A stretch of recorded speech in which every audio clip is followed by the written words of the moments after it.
Viva!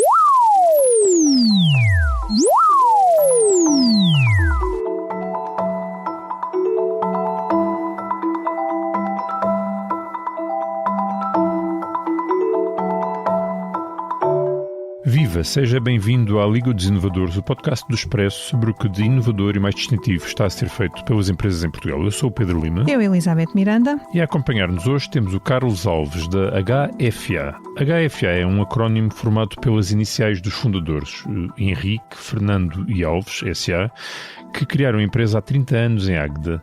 A HFA expandiu-se e já é um grupo com participações em 7 empresas na área da eletrónica e da microeletrónica e também das telecomunicações. O grupo no seu conjunto é um dos maiores empregadores da Águeda e da Aveiro. Já estava na nossa lista de convidados há alguns meses, não é, Pedro?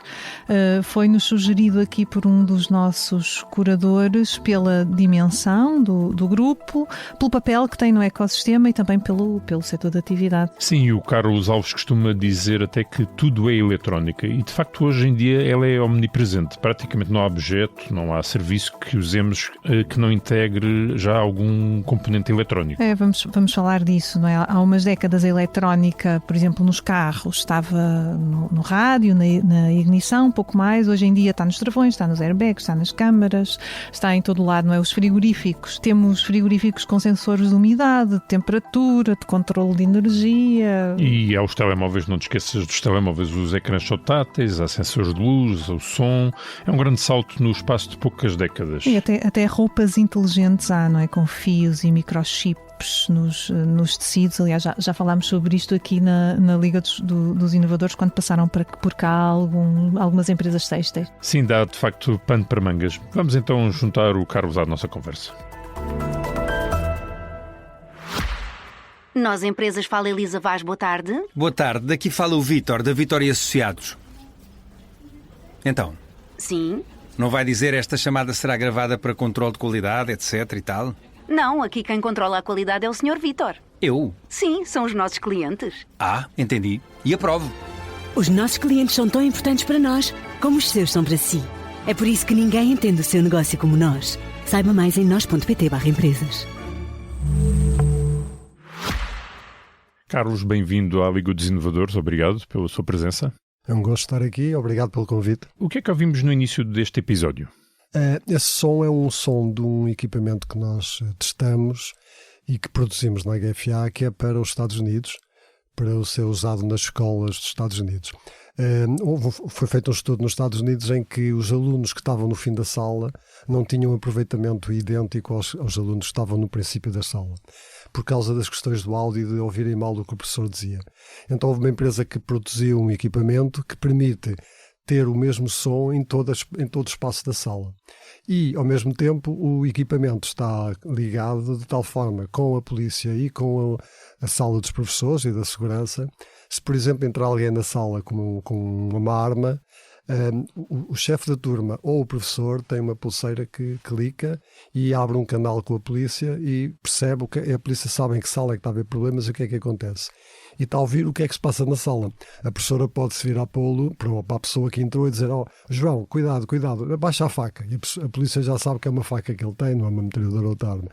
E isto é um produto que nós estamos a fazer para os Estados Unidos e para o Canadá. Portanto, não só permite que os alunos tenham melhor aproveitamento porque ouvem melhor, mas também é um equipamento de segurança. Exatamente, aumenta a segurança na turma, na sala de aula e, ao mesmo tempo, se houver um problema numa sala, os professores podem avisar os outros professores de que está a haver um problema para afastar os alunos daquela sala de aula. E como é que é, portanto, é instalado ao longo do espaço? Como é Sim, que a instalação não é feita por nós fazemos a produção, mas a instalação é colocada os alto-falantes no teto das salas de aula, o professor tem o microfone e tudo isso é depois posto a falar. Nós temos andado a falar que isto seria bom para Portugal por outra razão, que era, nas salas de aula em Portugal, muitas vezes existem alunos de vários países que percebem mal português. Então, com as tecnologias que hoje há em dia, de inteligência artificial, seria possível o professor estar a falar e cada aluno estar, que deve ser com alto-falantes no teto, com os auscultadores como nós estamos a usar agora, cada um poder ouvir na sua língua nativa o que é que o professor está a dizer. Seria uma vantagem da aprendizagem também. Isso era fácil então de adaptar o sistema? Sim, era fácil, exatamente. Mas Portugal está muito ainda atrasado nesta questão das escolas. As escolas estão muito Pois, o que eu ia confusas. perguntar era porque é que não temos o mesmo, também poderíamos ter o mesmo sistema nas escolas portuguesas, não tanto pela questão da segurança, que é muito mais premente nos Estados Exato. Unidos, mas também em termos de som para que os alunos possam ouvir, seria um equipamento também importante. Pois, um dia poderá ser que aconteça também em Portugal. Neste momento só está nos Estados Unidos e no Canadá. Então, e aonde é que está a eletrónica, por exemplo, nesses equipamentos? Vocês produzem equipamentos eletrónicos, melhor, montam e testam equipamentos eletrónicos, A não é? HFA é uma empresa que trabalha essencialmente na assemblagem, na produção das placas e dos equipamentos. Nós não fazemos o desenvolvimento. Temos um grupo de empresas que têm desenvolvimento, mas nós na HFA só fazemos a produção. E o que nós fazemos é montar as placas, recebemos os esquemas, as listas de material, podemos ser nós a comprar os componentes ou o cliente a comprar os componentes, assemblamos, montamos e testamos. Este ruído é o ruído do teste que nós fazemos dentro da empresa. E depois isso é enviado para o cliente. Nós temos, por exemplo, produtos que vão para os Estados Unidos, mas a fatura vai para a Alemanha, porque o cliente é alemão, não chega a ver o equipamento, vai diretamente para os clientes finais. A HFA é uma empresa que está em Águeda, estamos no mercado há 30 anos. Neste momento somos cerca de 390 pessoas e trabalhamos essencialmente na produção. Também desenvolvemos algumas plataformas de teste para nós e para os clientes e trabalhamos em todas as áreas da tecnologia. Nós trabalhamos na área das telecomunicações e hoje em dia em Portugal, ou na Alemanha, ou no Brasil, ou nos Estados Unidos, se estivermos a utilizar a internet, nós estivemos a telefonar, ou se estivermos a ver televisão, certamente estão a utilizar placas que nós produzimos na HFA. Também trabalhamos na área do automóvel. Os principais players da indústria automóvel europeus utilizam placas fabricadas por nós, mas não é só automóveis, é também autocarros e comboios. Trabalhamos em eletrónica geral, desde dispositivos médicos, sistemas de iluminação, IoT, a televisão, controle de acesso, automação, é uma panóplia muito grande. É o mundo, não Exatamente. é? O Carlos diz que a eletrónica está em todo lado, não é? Já vimos aí algumas entrevistas suas. Exato, nós fazemos. E não só fazemos, fabricamos, também ajudamos a desenvolver e utilizamos. Eu tenho um pacemaker, por isso eu vivo graças à eletrónica. Eu vivo a eletrónica. Pronto, é isso. Então, dê-nos assim mais alguns exemplos. Por exemplo, a saúde é um mundo, não é? Deu aí esse exemplo do amplificador de som ou modificador de som, mas, por exemplo, o seu pacemaker foi feito lá na HFA? Ainda não. Mas estamos a preparar para isso um dia. Já fazemos alguns dispositivos médicos. Mas estou-me a lembrar de um produto que fazemos para uma empresa francesa que é essencial para pessoas com mobilidade reduzida ou pessoas que estão sozinhas em casa e que se sentirem mal ou necessitarem, eles podem carregar num medalhão e automaticamente vão gerados umas chamadas para os bombeiros ou para um médico ou para um familiar que permite falar. Se a pessoa cair, como aquilo tem alta voz, a pessoa pode estar no chão, não se consegue levantar, mas pode estar a comunicar. Isso é um exemplo, um produto que já estamos a fazer há bastantes anos, para uma empresa francesa, que depois é aplicada em França, Áustria, Suíça, ali nos Países Baixos. Tem um sensor também para verificar se a pessoa se cai, por exemplo. Exatamente. E o que aí é eletrónica? O que é engenharia de software? Eu quando penso em eletrónica, penso assim numa plaquinha verde cheia de chips e fios, eu trouxe basicamente. uma para vos mostrar. Mas é uma visão muito simplificadora. Exato, não é? A eletrónica, é assim, hoje fala-se muito em software, inteligência artificial, mas se não houver o hardware, onde é que isso vai correr? Precisamos sempre da placa, do hardware. E é uma coisa muito diversificada. Hoje em dia o grande problema é focar-nos, porque há tanta coisa para fazer, há tantas ideias que nós temos que ver se tem sucesso no mercado. Muitas vezes porque o custo é elevado e depois não vamos ter a venda, por outras vezes é uma ideia muito avançada que ainda não está com a tecnologia toda disponível. Mas a eletrónica, o hardware é fundamental. O software é aquilo que vai correr dentro do hardware e que permite fazer as ligações, fazer interconexões, fazer os algoritmos, que permite depois fazer toda a panóplia das aplicações que nós vemos hoje em dia. Vocês então, portanto, conseguem apresentar soluções para todas as áreas, digamos assim, microeletrónica para todas as áreas? É assim, não é bem apresentar soluções, é produzir. Porque no grupo conseguimos apresentar outras soluções. Temos empresas de desenvolvimento no grupo, a Pica Advança, que já esteve aqui um dia, que faz fotónica, e nós fazemos a produção dessa fotónica. Temos outras empresas no grupo que fazem desenvolvimento na área da Smart Cities, na área da iluminação, e que nós podemos produzir. Mas, em princípio, nós podemos produzir um bocadinho tudo o que é possível fazer na eletrónica, desde a defesa, ao espaço, dispositivos médicos, como disse, de telecomunicações, é possível. Agora, nós temos que ver quantidades, nós da GFA somos muito flexíveis, às vezes fazemos só uma placa.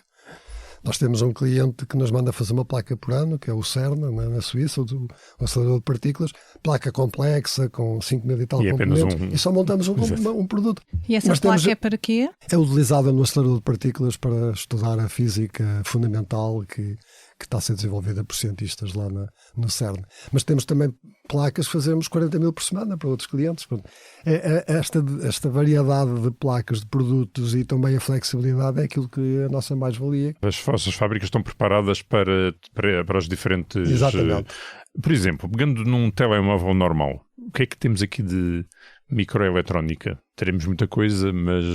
Sim, a microeletrónica aí está... Primeiro é o desenvolvimento, que utiliza tecnologias mais recentes para podermos ter um telemóvel que seja topo de gama, né, como nós falamos, mas toda a produção é possível fazer. Agora temos que pensar o seguinte: nós em Portugal e na Europa temos uma dificuldade, nós não temos componentes, temos que adquirir muitas delas na China e no Oeste. E então temos um problema que é o custo de transporte, o custo da mercadoria. É muito mais fácil muitas vezes fazer essa eletrónica nessas empresas. Na China, por exemplo, ou na Índia, ou no Vietnã. Em Portugal nós temos outra empresa, que é a Wartronic, que faz a produção de quantidades maiores. A HFA é mais flexível em quantidades mais pequenas. Mas o que custa é esta questão da quantidade. Isto é um bocadinho assim, na eletrónica, quanto maior for a quantidade de componentes, mais baixo é o preço do componente. Só estamos a comprar pouco. Agora imagina na China, que eles compram milhares para várias empresas, conseguem ter um preço muito mais reduzido, e aí é que nós não conseguimos concorrer. Agora, quando são coisas mais complexas, com mais testes, aí nós conseguimos concorrer, e pronto, e nós estamos a produzir não só para Portugal, mas para outros países da Europa, principalmente, e dos Estados Unidos, que são Israel, que é um mercado competitivo, mas que é preciso qualidade, e aí nós conseguimos se ingrar, e estamos há 30 anos, por isso estamos a conseguir. Consegue dar-nos outros exemplos dos muitas dezenas de equipamentos que fazem? Já falou aqui dos modificadores de som, os medalhões. Por exemplo, quando foi a TDT, a introdução da televisão digital terrestre em Portugal, houve uma empresa portuguesa aqui de Lisboa que desenvolveu, e nós produzimos. Tivemos um equipamento produzido em Portugal, desenvolvido em Portugal, e que está na rede a trabalhar desde essa altura. Temos muitos equipamentos que trabalhamos com uma empresa que é a Altis Labs, por exemplo, que tem equipamentos em todo o mundo, tem milhões de clientes pendurados no hardware que nós produzimos, e que é desenvolvido em Aveiro. Trabalhamos também com a nós, mais na área de reparação e refurbishment, com uma empresa que nós temos, que é a TRC, que faz a reparação e recondicionamento de set-top boxes, de gateways.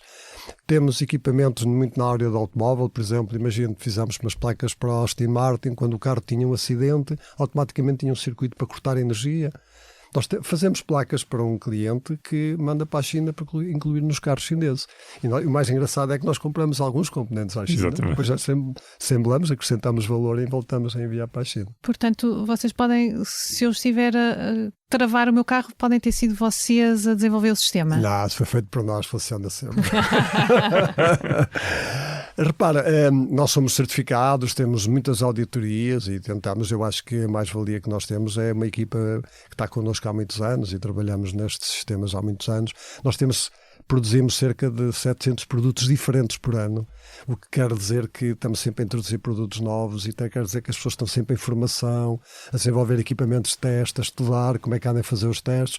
Nós temos os testes em real time, ou seja, o cliente pode saber o que é que está a acontecer, no final do dia sabem quantas placas testamos, quantos erros é que deu, qual foi o erro que mais apareceu, conseguimos fazer isto tudo, somos completamente transparentes. A parte, portanto, de inovação vem dessa capacidade que tem, desse conhecimento acumulado no fornecimento também dessa parte tão variada de componentes. Exatamente, a nossa inovação, ao contrário dos convidados que vocês costumam ter aqui, é mais inovação do processo. Exato. Embora nós ajudemos o nosso cliente a inovar. Por exemplo, muitas vezes um cliente pode estar a desenvolver um produto novo e utiliza um determinado componente, que é um componente que ele tem lá ou que tem estoque e que se calhar vai estar obsoleto daqui a um ano. E então nós ajudamos desde o princípio nesta industrialização, de forma a que podermos logo, olha, é melhor trocar este componente que ele vai estar, ou é muito caro, ou vai estar obsoleto daqui a uns tempos, vai sair do mercado, e tentamos ajudar no desenvolvimento. E há muitos clientes que trabalham com isso. Nós temos até uma área dentro da empresa em que o cliente pode vir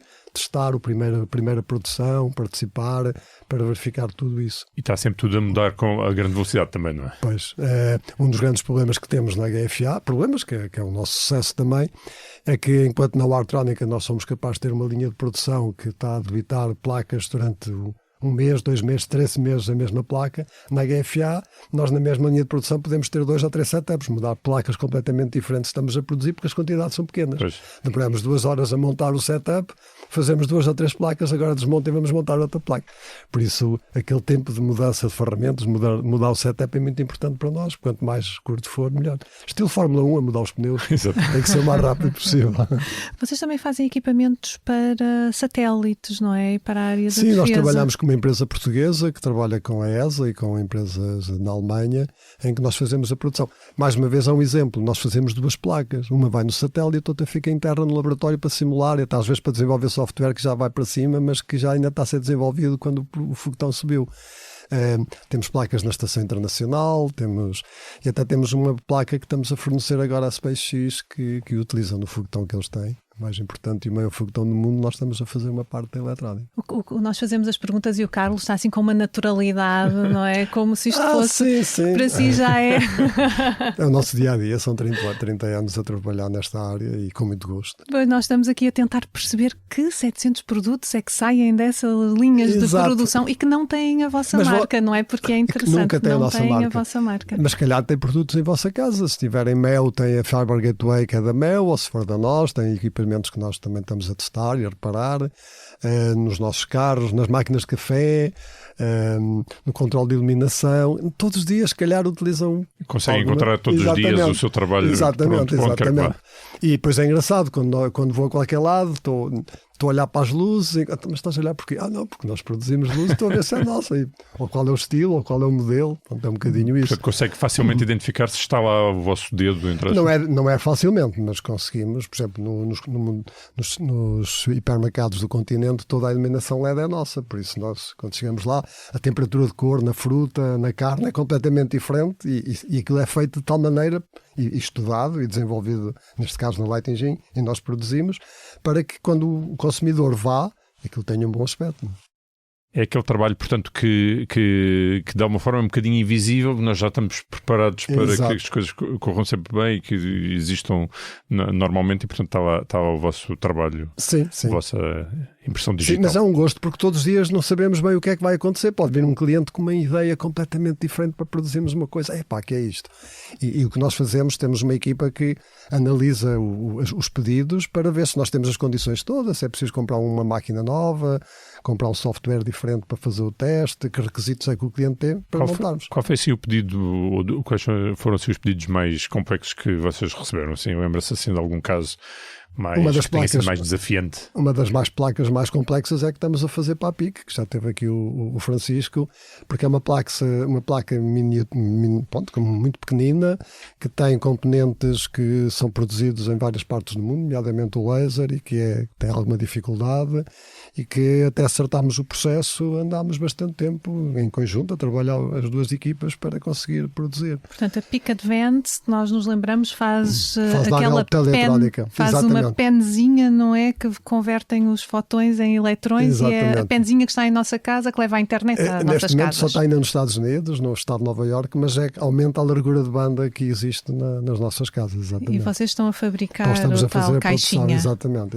E essa é uma das mais desafiantes. Sim, ultimamente é isso. A parte de dispositivos médicos também, que temos de ter alguns cuidados. Estamos a fazer um projeto agora com uma empresa do norte da Europa, que é umas palmilhas para pessoas que são diabéticas. Temos um equipamento, estamos a produzir também para uma empresa que está cá em Portugal, que é um equipamento que permite, quando o bebê nasce, encostar ao dedo e saber qual é a semana de gestação do bebê. Em Portugal, se calhar, não tem muita piada, porque as grávidas são acompanhadas, mas imagina a Índia, a África, a Sul-América, as mulheres não são acompanhadas e quando o bebê nasce, o médico não sabe, afinal, quantas semanas tem. E aí é possível, estudar e conseguir depois dar uma medicação ou mesmo outros tipos de suporte aos bebés, consoante a semana de gestação, e isso permite fazer isso. É um mundo de facto, mas umas palmilhas, qual é que é a componente eletrónica de uma palmilha? Tem sensores que permite saber qual é a parte do açúcar que existe no sangue e depois pode estar interligado para injetar, para ter um constante de insulina constante ao longo do dia. Nós qualquer dia, portanto, podemos estar com sensores por todo o lado, não é? Eu tenho um pacemaker, por pois, isso é verdade, é uma das vantagens. Mas pronto, há N equipamentos de eletrónica que são utilizados cada vez mais no corpo humano, desde a parte auricular, que é muito usada, próteses, exoesqueletos, sei lá. E no têxtil? Também, exatamente. Nós já produzimos uns equipamentos que era para uma empresa que tinha sensores para fazer monitorização ao longo das corridas e ao longo do dia das pessoas, desde eletrocardiograma, temperatura. Para atletas. É só imaginação. O Einstein dizia que a imaginação é mais importante que o conhecimento. Porque a imaginação não tem limites, não é? O conhecimento é que tem. E eu li isto quando tinha 14 anos e foi o meu mantra a partir daí. Mas em que fase da implementação destes sensores, digamos assim, é que estamos neste momento? Ainda falta muito? Estamos numa fase intermédia? Não, já há muito. Nós muitas vezes nem nos apercebemos, mas há muita coisa a ser feita. Mas é sempre o custo que interfere aqui. Há muitos produtos que se calhar têm um nicho de mercado e que são muito bons, mas são muito caros ainda e não é possível de implementar, e há outros que são desafiantes e estão a ser desenvolvidos, mas há muita coisa, sei lá. Dia destes vou ter uma reunião para a semana com uma empresa que tem umas câmaras para meter, para fazer uma colonoscopia, por exemplo, direta, e com uma câmara. Pronto. São equipamentos produtos que estão a ser desenvolvidos ainda hoje em dia e que, brevemente poderão estar no mercado. Então, e vocês, em concreto, em que fase é que intervêm? Já disse um bocadinho, mas o que é montar e testar? Montar e testar parece uma coisa muito simples, não é? Mas depois nós olhamos para as fotografias da vossa empresa e aquilo parece um laboratório de engenheiros. Sim, porque nós temos de ter cá alguns requisitos de qualidade do ar, temperatura controlada para podermos trabalhar, e toda a gente tem que trabalhar com batas e com luvas, porque temos que ter um chão antistático para não haver descargas energéticas. Mas nós estamos no meio da cadeia de valor. Alguém teve a ideia, alguém desenvolveu um sensor, alguém o vai aplicar e nós vamos produzi-lo. Por isso nós estamos já na parte final da cadeia de valor. Portanto, os chips já vêm, os fornecedores já enviam. Nós temos, imagina, a nossa linha as componentes todas. Claro, a nossa linha de produção são uns robozinhos que têm uma capacidade de inserção à volta de 1 milhão de componentes por hora, que vão pegar e vão pôr os componentes nas placas. Que depois previamente tem uma pasta, depois vai ser soldado. E depois continuamos a utilizar alguns componentes mais convencionais, aquelas fichas, os conectores, os fios que há bocadinho falou. Isto tem que ser depois montado mais à frente. Depois aquilo é colocado ou não dentro de uma caixa, plástico ou metálico, ou pode ser só a placa. E depois tem que ser testado. Temos que verificar se aquilo está tudo bem montado, se cumpre os requisitos. Às vezes num cumpre, pode ser um componente que está fora de verificação, às vezes é o software. E é engraçado porque por vezes imagina um cliente que é alemão, que nos encomendou, quem desenvolveu o hardware foi uma empresa alemã, outra, quem desenvolveu o software foi outra, e agora vamos montar a primeira, e vem toda a gente para ver a primeira placa, e aquilo não funciona. E a culpa é a produção. Não, vamos ver. E depois vamos ali todos sentados e olhar para a placa, e muitas vezes temos que alterar um bocadinho o software ou o firmware da placa, e depois quando há a ordem, ok, está tudo testado, agora arrancamos e vamos fazer em série. Momento de tensão, de vamos ver se isto agora funciona, com toda a gente a olhar. Às vezes temos que dizer, olha, vão almoçar, a gente fica aqui e vamos nós tentar resolver, porque Portugal é conhecido também um bocadinho porque somos muito desenrascados, muitas vezes. Flexíveis. Exatamente. E por vezes, às vezes é melhor tentar focar na solução do que no problema, e às vezes o pessoal alemão tem aqueles critérios todos, temos que seguir isto e nós já estamos à frente a mudar, e quando lá chegam, ok, já está resolvido. Carlos, então, do que percebíamos, nós na microeletrónica, a nossa indústria ainda está a meio da cadeia de valor, em geral? Ou... Não, há muitas empresas em Portugal, cada vez mais, de desenvolvimento de placas e desenvolvimento de produtos e também de firmware e software. Ainda na semana passada eu estive num seminário, há 3.000 pessoas a desenvolver software para a BMW, por exemplo, em Portugal. Há muita coisa a ser feita em Portugal. O problema todo é que o que se fala é o que vende, como nós costumamos dizer, é as más notícias. As boas notícias poucas vezes são colocadas. É por isso que temos a Liga. Exatamente, por isso é que vocês são importantes. E o que acontece muitas vezes é isso. Há muita coisa a ser feita em Portugal. Eu lembro-me que quando nós íamos, há 20 anos atrás, íamos à Alemanha dizer que fazia hardware, as pessoas olhavam para nós, mas em Portugal as coisas mudaram radicalmente com o Web Summit. Toda a gente começou a olhar para Portugal. Para aí, Portugal é um país tecnológico. Eu lembro-me que aqui há muitos anos tínhamos um cliente francês, eu levei-o ao multibanco para ele ver o que era possível fazer com o multibanco, comprar um bilhete de cinema, eles não tinham isso. Exatamente. E nós estamos muito avançados, só que não sabemos, entre aspas, ganhar com isso. Há muitas empresas cada vez mais, e nomeadamente startups, que estão a conseguir impor-se. E acha que a Web Summit estamos na semana da Web Summit? Sim, para mim foi muito importante para mudar a imagem tecnológica do país, porque é a percepção que os outros têm, não é o que nós pensamos que são. Os outros têm que ter essa percepção, e a partir daí começou a haver cada vez mais startups a nascer em Portugal e a querer fazer coisas em Portugal. E nós temos capacidade e temos inovação para fazer coisas novas. Falta-nos um bocadinho o apoio, muitas vezes aquele dinheiro, capital, semente que é necessário para arrancar, muitas vezes falha. Nós temos um processo de decisão político muito complicado e muito demorado. Nós fazemos um concurso, uma mini-agenda, um PRR, e a tomada de decisão demora muito. Nós na GFA temos uma política desde a primeira hora, que é um subsídio para nós é um prémio. Nós não estamos à espera daquilo para começar. Colocamos um acrescento. Exatamente. Há um concurso, nós vamos concorrer e começamos a trabalhar. Mas imagine que agora temos aqui um grupo de 7 ou 8 empresas e 2 universidades. Mas as universidades só começam quando têm a certeza que o projeto é aprovado. Tem que fazer contratação pública. Então já estamos atrasados, porque precisamos deles e eles estão a ficar para trás. E isto acontece com o estrangeiro. Se nós estamos num projeto internacional com outras empresas, eles são muito mais rápidos a começar, porque têm apoios do que nós. E penso que um bocadinho em Portugal tentamos agradar a todos. Os outros países não fazem isso. Os outros países definem o que é que querem fazer e vamos apostar nisso e mais para a frente. Foco, eu tive agora uns dias na Ásia e estive em Seul.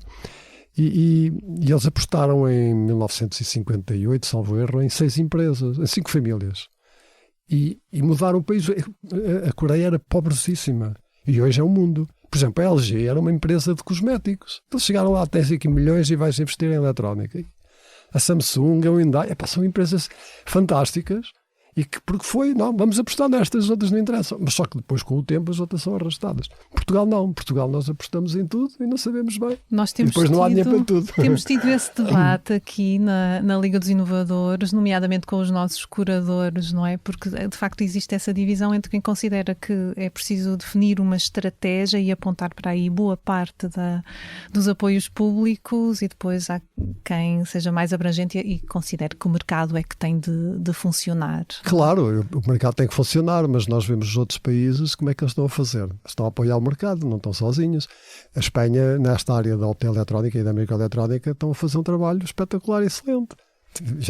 Nós começámos a tentar fazer um edifício em Aveiro, um lab, como nós chamamos, um acelerador na área da fotónica, com várias empresas. A ideia é atrair empresas estrangeiras através da PIC para virem trabalhar para Portugal. Estamos há 6 anos.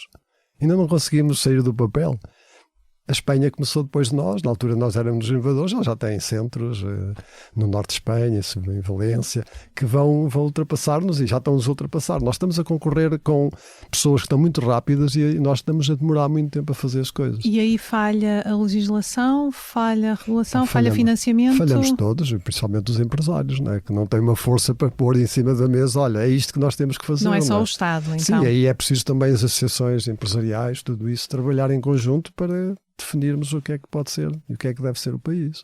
Olhando um bocadinho para o futuro, a agenda mobilizadora, vocês estão numa agenda mobilizadora, não é? Estamos até em 2, a GFA tem 2. Estamos uma que é da microeletrónica, que a Amcor é o responsável, e estamos noutra com a parte da mobilidade, o carro elétrico, o CEIA e quem é nós, que é o responsável. A da microeletrónica está a correr muito bem, estamos quase a acabar, e do carro elétrico também. E essa da microeletrónica, o que é que vai ser possível? O que é que vamos ter que não tínhamos agora? O que é isso do chip design, chip packaging que nós vimos por aí? Não sabemos o que significa. Na microeletrónica tivemos várias valências, porque houve empresas que apostaram em preparar-se para o futuro, que foi o caso da HFA, criar condições de produção e teste para o futuro, enquanto outras empresas desenvolveram sensores e robôs para isso. O líder foi a Amcor, que é uma empresa na área do packaging, é uma empresa americana e coreana, por isso é que é a Amcor, e que está no norte do país e que tem quantidades que são sempre muito grandes, ou seja, eles só trabalham para 1 milhão de quantidades, não trabalham em pequenas séries, em médias séries. E eles prepararam-se ainda mais para poder produzir e atrair mais. Temos uma dificuldade que conseguimos não, e percebemos ao longo deste processo, é que faltam-nos pessoas, nós não temos pessoas para trabalhar nestas áreas. Por exemplo, temos vindo a trabalhar com as universidades, os alunos que vão para a eletrónica nunca tiveram eletrónica no liceu. O contacto com a eletrónica no liceu é uma opção de física, não há uma cadeira de eletrónica. Todos os miúdos agora querem ir para a informática, querem trabalhar no computador. Mas chip design é trabalhar no computador, é desenhar, mas precisamos saber eletrónica para saber o que é que vamos a desenhar. E por isso há um esforço que estamos a tentar fazer. A região centro, através da CCDR, criou uma estratégia de semicondutores e da microeletrónica e está a tentar criar uns hubs. No Fundão é software, é o RISC-V, em Coimbra vai ser a computação quântica, em Aveiro vai ser a parte optoeletrónica e microeletrónica e também se calhar um de radiofrequência, ou seja, está-se a criar vários polos, que é um caminho para se conseguir fazer isso, e penso que tem que ser assim, o país tem que decidir o que é quer fazer e apostar em algumas áreas, e depois as universidades têm que se complementar umas às outras para não estar todas a dar a mesma formação, mas ver que formação é que é necessária fazer. Eu também sou conselheiro, vá lá, da Universidade e do Departamento de Eletrónica, e temos às vezes constatado que às vezes vêm 4, 5 miúdos do mesmo liceu para a Universidade para a Eletrónica, e chegámos à conclusão que eles vieram porquê? Porque tinham um laboratório ou então um clube de eletrónica no liceu. E isso levou-os para a eletrónica. Então o que é que criámos neste PRR da microeletrónica? Uma sala em Aveiro onde os miúdos podem ir para lá brincar. Por brincar ou ter aulas de eletrónica. Tem sempre 1 ou 2 tutores lá que os ensina. E temos mais na semana passada tivemos miúdos de Erasmus que foram para lá, na semana passada tivemos 200 miúdos lá que passaram por lá a mexer e a fazer experiências, a montar.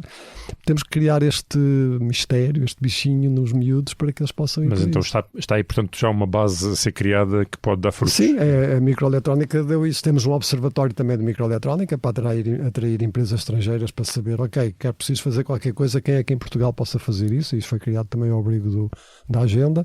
Por isso estamos a tentar fazer muitas coisas. Portanto, precisamos mais engenheiros eletrónicos do que informáticos, programadores? Não, programadores também. Eu costumo brincar quando vou à universidade, falar com os miúdos, dizer que os informáticos têm tendencialmente a hipótese de emprego, que agora o ChatGPT, a inteligência artificial vai fazer tudo. Pois. Não é verdade, mas pronto. Eu acho que nós precisamos de eletrónica porque precisamos de ter a base para os softwares correrem. E em Portugal é essa a dificuldade. Não é só em Portugal, os Estados Unidos a mesma, a Alemanha, nós no PRR temos um advisor board que é constituído com pessoas da Europa e dos Estados Unidos e que discutimos e aconselham-nos caminhos a fazer, e por isso isto não é só em Portugal.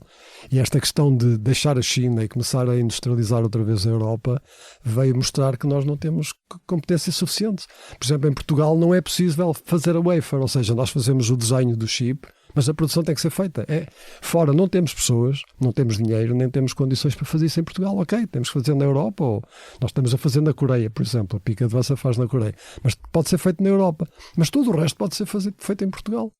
Desde a packaging, a montagem, tudo isso. Então, e com a agenda mobilizadora da área dos microprocessadores, o que é que potencialmente passamos a fazer que não façamos já?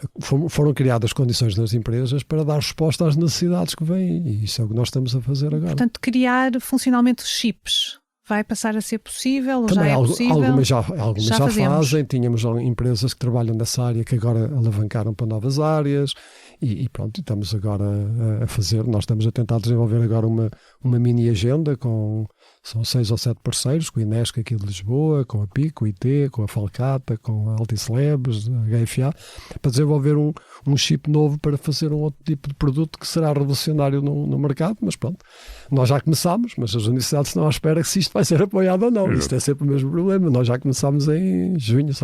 Percebemos do que diz que vocês trabalham num grande ecossistema, não é tão longe de trabalhar sozinhos. Sim, em Portugal existe um grande ecossistema e nós tentamos ajudar uns aos outros. Eu acho que a cooperação entre as empresas que trabalham nestas áreas é muito grande. Nós não somos concorrentes, não somos adversários. Somos, estamos no nosso mercado, às vezes somos concorrentes, mas a maior parte das vezes somos parceiros e ajudamos uns aos outros. Carlos, conte-nos agora um bocadinho como é que chegaram aqui. Como é que surge a HFA? São 3 fundadores.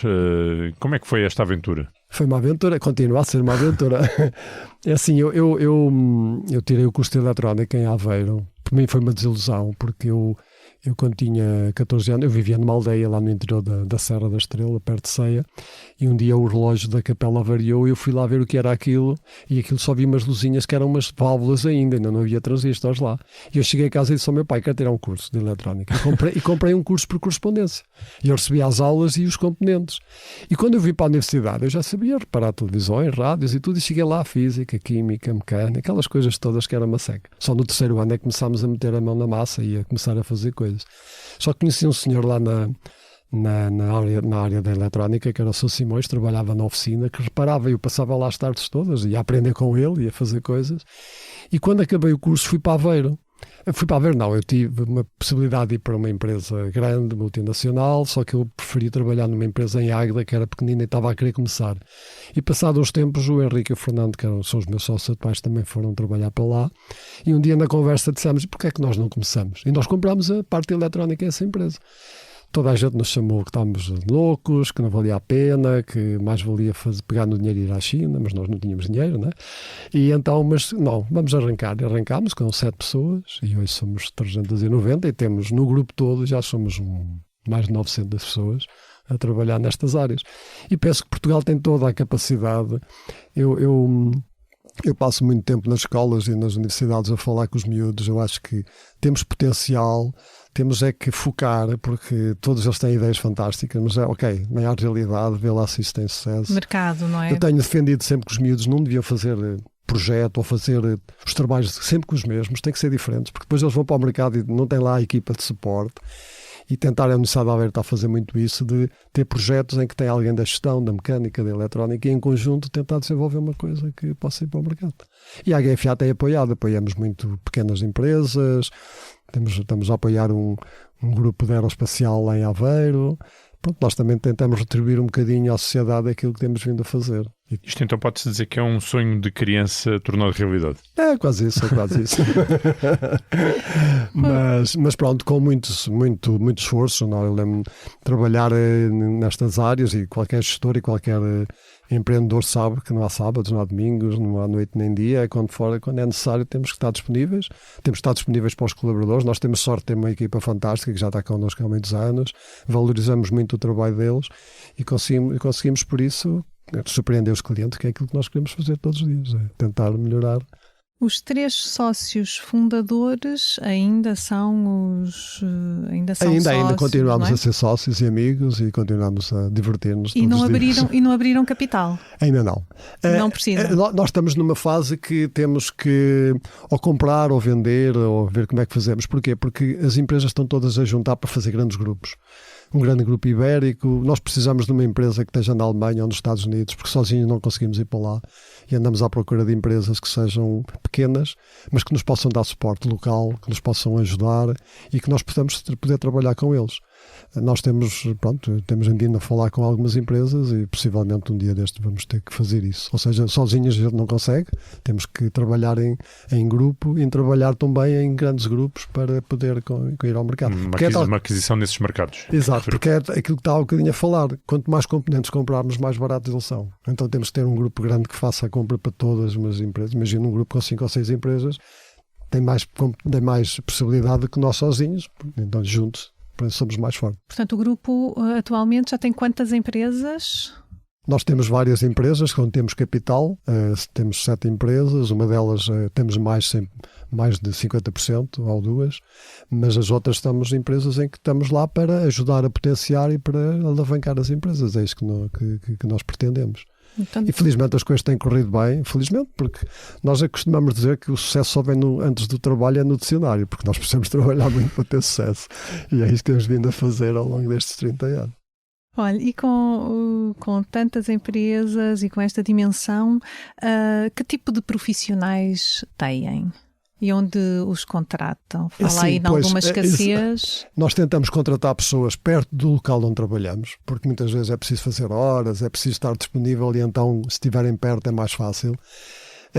Precisamos de pessoas que tenham paixão, que gostem de fazer aquilo que estão a fazer, porque se nós tivermos paixão nem nos percebemos, chegamos ao final e já estivemos a trabalhar nem nos apercebemos. Pessoas que tenham capacidade de ter ideias, porque nós não desenvolvemos produto, por exemplo, na HFA, mas temos de ter ideias para ver como é que podemos melhorar o processo, ganhar segundos, porque ganhando segundos poupamos ao cliente e conseguimos ser mais rentáveis. Temos que ter o espírito de melhoria contínua. Eu hoje fiz melhor que ontem, mas amanhã ainda vou fazer melhor que hoje. É isto que nós tentamos fazer. Temos de ter pessoas resilientes que o primeiro fracasso não desistam, que continuem a trabalhar, e felizmente temos conseguido. Nós temos um grupo que está connosco há bastantes anos e que conseguimos fazer isso. Ultimamente temos mais apostado também para o exterior. Nós éramos muito low profile, não aparecíamos em feiras, não íamos de lado nenhum. Todos os clientes que nos chegavam, a maior parte deles era alguém que tinha indicado, olha, vai ali, consegues. Agora estamos também um bocadinho a ser mais expansivos, a trabalhar mais para o exterior, não porque seja necessário, ou fundamental, mas porque achamos que temos que mostrar aquilo que sabemos fazer. O que é que exportam? Que percentagem de produção exportam? Nós, direto ou indiretamente, quase tudo o que fazemos é para exportação. Por exemplo, se nós vendemos Altice Labs mete isto nos Estados Unidos, ou na Colômbia, ou em Israel, ou na Alemanha, e as outras empresas a mesma coisa. Diretamente, nós trabalhamos essencialmente com a Alemanha, França e Suíça. Através dos outros, estamos em todos os lados do mundo, estamos por aí. O Carlos é embaixador das Nações Unidas para Objetivos de Sustentabilidade. Isto é para quê? Como é que chegou lá? Nós lá na fábrica, os Objetivos de Sustentabilidade foram umas regras, que foi lançado pela ONU para que as empresas também possam ajudar e contribuem para o melhoramento do ambiente, da segurança, da ética e da responsabilidade social. E nós criámos um grupo dentro da empresa, que eram pessoas das várias áreas, para estudar e quais é que a gente ia trabalhar. Escolhemos alguns e estamos a trabalhar nisso. E pronto, e depois a partir daí começaram a dizer, olha, é preciso o Global Compact e a Associação Ética Empresarial aqui em Portugal, que está em sede em Lisboa, às vezes é preciso uma conferência e dizer, olha, podes lá ir, na vez de ir aqui uma pessoa, estás aí perto e vais lá, e começámos a trabalhar assim em conjunto, e por isso é que já estive nas Nações Unidas uma vez, lá na Assembleia Geral, foi uma experiência fantástica, e pronto, e é um trabalho que vimos a fazer. Nós estamos a trabalhar essencialmente na área da educação, na área da energia, na área da formação das pessoas também. Temos um projeto que nós trabalhamos na área da responsabilidade social, que é o HFA, Hoje Fazemos o Amanhã, em que trabalhamos com instituições. Imagina uma IPSS quer fazer uma determinada obra e manda o projeto. Nós temos um período, penso que é em maio, para todas elas se candidatarem. Imagino que são 20 instituições, cada um com o seu projeto, nós pomos lá na empresa à discussão e os colaboradores é que escolhem quais é que vamos apoiar. E temos feito coisas espetaculares. Apoiar financeiramente. Exatamente. Pois, porque a vossa empresa foi-nos precisamente referenciada também pela sustentabilidade social, portanto, por serem um grupo com preocupações de integração no ecossistema e na sociedade, daí estas nossas perguntas. Sim, é um bocadinho o retorno à sociedade daquilo que nós temos tido sucesso e tentamos fazer. Lembro-me de uma sala que equipámos para uns miúdos que são doentes, não sei o nome agora, mas que são com uma deficiência muito grande, que é com luzes. No outro dia fui ver uma instalação que nós apoiámos, que é uma horta para pessoas da terceira idade. São coisas, muitas vezes trabalho simples, mas que para eles faz a diferença. E quem decide quais são é que vamos apoiar são os colaboradores da empresa que vão votar, e conforme isso vamos fazendo. Muito bem, Carlos, estamos a chegar mesmo ao final do... A sério, já? É verdade, o tempo passa a voar quando a conversa é boa.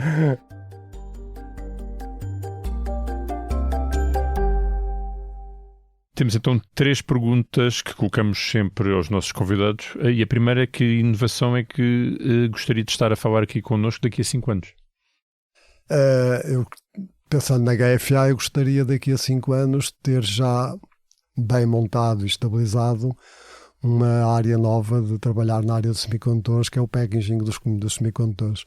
Nós já temos uma empresa de referência em Portugal, que é a Amcor, mas faz quantidades muito grandes, 1 milhão de componentes.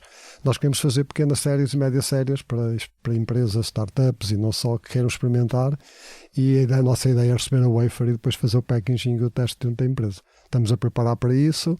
A tal mini agenda que nós concorremos foi para isto, mas já montámos uma sala limpa para dar formação, estamos a criar as pessoas para trabalhar nesta área. Packaging de semicondutores é fazer umas cápsulas, umas caixinhas onde eles são protegidos? É Exatamente, isso? Basicamente nós recebemos a wafer, que pode ter milhares de componentes, depois vamos cortá-los e vamos montá-los, ligar os fiozinhos e aquelas coisas todas para poderem estar depois montar nas placas que vamos produzir, nós ou outra empresa. E aí qual é o desafio? Qual é a dificuldade de fazer esse packaging? O desafio é que aquilo é microeletrónica muito, muito pequenina e que tem regras muito específicas, tem que ter sala com temperatura, ambiente, tudo controlado, e o rigor e a disciplina tem que ser muito grande. E depois tem que estar a ser rentável, porque se forem grandes quantidades, o investimento é muito grande, as quantidades têm que ser diluídas em grande quantidade, e nós vamos tentar trabalhar em pequenas e médias séries. Daqui a 5 anos eu espero que já estejamos em franco. Falaremos sobre isso. Exatamente. Então, e o concorrente que mais cobiça?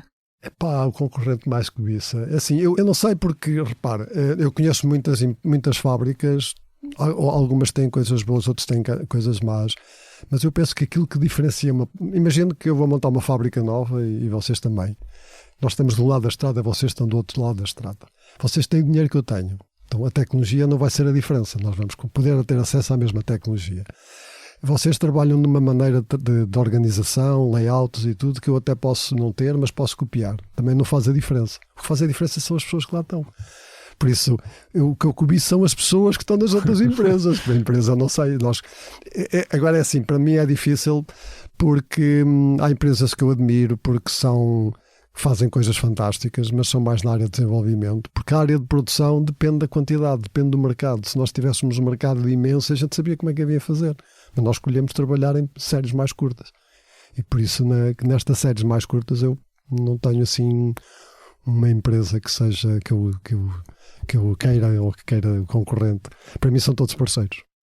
Muito bem. E já agora, então, que gestor mais admira? Pois, assim, eu desde miúdo que gosto de ler biografias, desde não só líderes, mas exploradores, cientistas, e eu já sou um bocadinho da velha guarda, e por isso a empresa que eu sempre admirei foi a Intel, porque comecei a trabalhar com microcontroladores deles na universidade e achei fantástico, sempre segui o que é que eles iam fazendo, o nível de integração, a compatibilidade que havia entre um componente novo com o antigo, achei fantástico.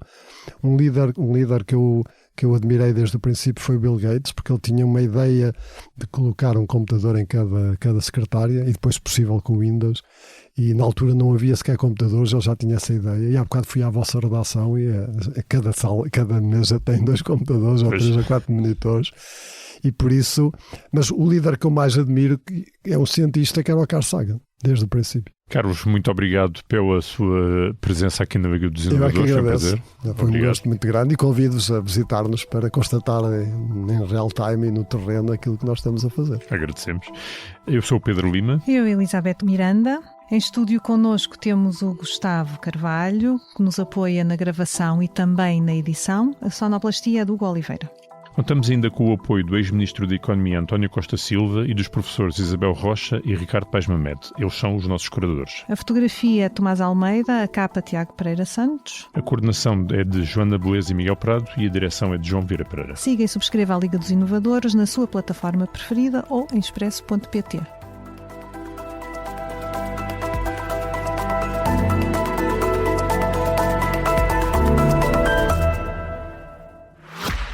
Nós, empresas Fala Elisa Vaz, boa tarde. Boa tarde, daqui fala o Vítor, da Vitória Associados.